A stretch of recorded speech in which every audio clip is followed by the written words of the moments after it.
steppen van dat verre land liepen twee geliefden door weemoed overmand. Hij moest haar verlaten, zijn plicht moest toch vervuld. Ze vroeg hem, wees voorzichtig, hij zei haar, heb geduld.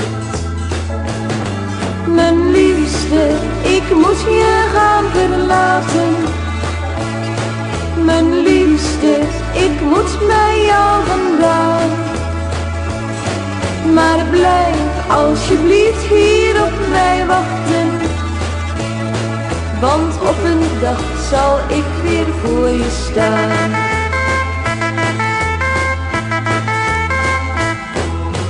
Hij moest mee gaan vechten, hij wist niet eens waarom. Hij volgde de bevelen en verder bleef hij stom. Het afscheid was heel teder en toen ging hij maar vlug.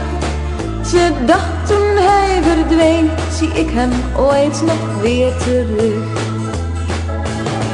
Mijn liefste, ik moet je gaan verlaten. Mijn liefste, ik moet bij jou vandaan. Maar blijf alsjeblieft hier op mij wachten, want op een dag zal ik weer voor je staan.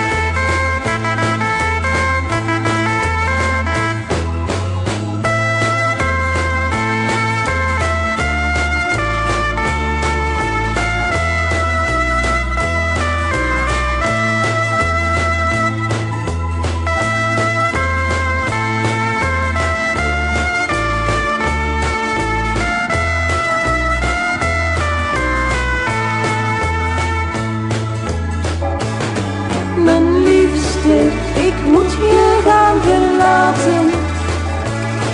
Mijn liefste, ik moet bij jou vandaan.